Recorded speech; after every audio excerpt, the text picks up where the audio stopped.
Salut à toutes et à tous, chers abonnés de la page Team Carpe Aventure, j'espère que vous allez bien. Donc aujourd'hui on se retrouve pour un nouveau numéro de la chronique des carpeux. Donc le but de cette vidéo et de ces chroniques, c'est de vous partager puis de vous expliquer un peu les connaissances de base qu'on a sur la carpe et sur la pêche à la carpe.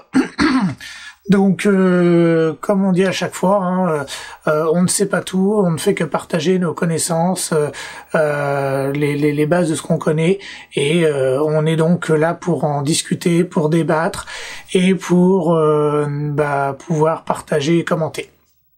Donc aujourd'hui, le sujet de la vidéo, ça va être ce qu'on appelle le fameux hair rig, donc ou en français montage aux cheveux. Donc en fait, on va vous expliquer comment ça fonctionne et pourquoi est-ce qu'on utilise ça. Donc dans le fond, en fait, pourquoi est-ce qu'on pêche la carpe avec un hair rig? Donc la première chose à savoir, c'est qu'à la base, le hair rig en fait, c'est pour pouvoir pêcher la carpe en no-kill, c'est-à-dire en catch and release, donc pouvoir la remettre à l'eau en pleine santé. Pourquoi est-ce qu'on utilise le montage air rig et comment ça fonctionne? En fait, c'est vraiment pas compliqué. En fait, comme on dit au Québec, souvent la carpe c'est un suceur de fond, donc c'est-à-dire que elle mange dans la vase, à l'aval elle recrache le fond de la rivière et en faisant ça, elle trie la nourriture qu'elle veut manger. Donc souvent ce qui se passe, c'est que par exemple, en fait, elle va aspirer le fond. Elle va aspirer, en fait, par exemple, si c'est de la vase, elle va aspirer la vase, donc la vase va ressortir par les branchies, tout ce qui est liquide va ressortir par les branchies, tout ce qui est solide va ressortir par la bouche, et les aliments qu'elle va aspirer, eux, elle va les garder et elle va les avaler. Donc, ce qu'il faut savoir, le fonctionnement du hair rig, c'est que le fait que l'appât soit sur un cheveu, donc sur un hair rig, c'est que en fait la carpe va aspirer le cheveu. Le cheveu va rentrer dans la bouche avec l'hameçon.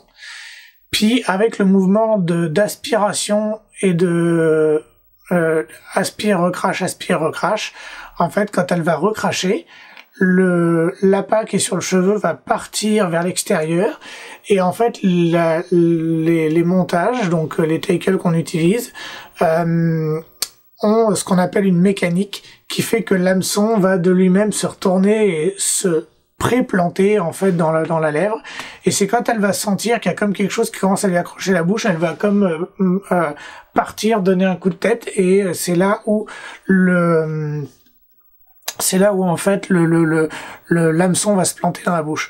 Donc la question de l'articulation et de la mécanique d'un montage aux cheveux d'un hair rig est très très important. Pourquoi est-ce qu'on dit que c'est de la pêche en no-kill? C'est parce qu'en fait, la carpe, avec ce montage-là, va être piquée sur le bord de la lèvre.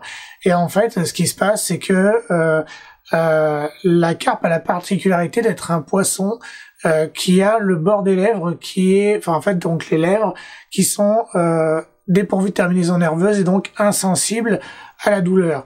Dans le sens où, puis ça va avec la logique de comment elles s'alimentent, c'est-à-dire que les carpes souvent vont manger sur le fond, ou vont manger dans les cailloux et peuvent avaler, peuvent aspirer des morceaux de bois, peuvent aspirer justement des cailloux, des écrevisses, des moules, etc. Tout ça, ça peut, si on a une bouche tendre. Admettons que nous, là, avec nos lèvres, on se retrouve à manger des écrevisses qui peuvent nous pincer, parce que là, la carpe, quand elle les mange, sont vivantes, ou qu'on mange des moules comme ça, on prend la coquille dans la bouche, on peut très facilement se couper la lèvre. Donc, c'est ce qui explique que les carpes, en fait, ont de la corne. En fait, leur lèvre, c'est de la corne, parce que c'est fait pour, justement, faire en sorte que la carpe puisse manger sans se couper, sans s'abîmer, et c'est à ça que lui servent les petits barbillons qu'elle a sur le côté, c'est que pour remplacer l'aspect gustatif, en fait, quand la carpe va chercher, elle va avoir les petits barbillons qui vont être en action, qui vont capter toutes les phéromones, le goût, les goûts, l'odeur, etc., toutes les particules chimiques qui vont émaner des appâts, et c'est là qu'elle va être capable de dire ah bah là faut que j'aspire parce qu'il y a potentiellement de la bouffe. Donc c'est comme ça que ça fonctionne, et c'est pour ça qu'on utilise le air-rig pour pouvoir lâcher une carpe vivante, parce que en utilisant un montage normal, elle va aspirer la pâte très loin, et elle risque, quand elle va le recracher, en fait, l'appât peut se piquer très profondément dans la bouche, et là, à ce moment-là, lui déchirer l'intérieur de la bouche, la faire saigner, et potentiellement, si on attend trop longtemps sur la touche pour la ferrer, ou qu'on voit la touche trop tard, elle peut aussi l'avoir avalée quasiment dans l'estomac. Donc c'est à ça que sert le air-rig, en fait, c'est à pouvoir pêcher en eau-kill et à pouvoir mettre les poissons à l'eau. Donc, écoutez, je vous remercie beaucoup d'avoir suivi et d'avoir écouté ce nouveau numéro de la chronique.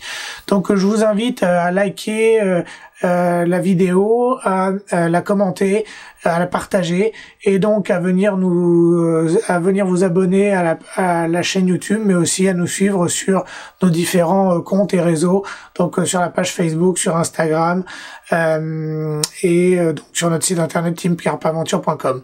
Donc on vous remercie, on vous souhaite une excellente saison de pêche, et à bientôt sur la page. Ciao les carpeux, bye.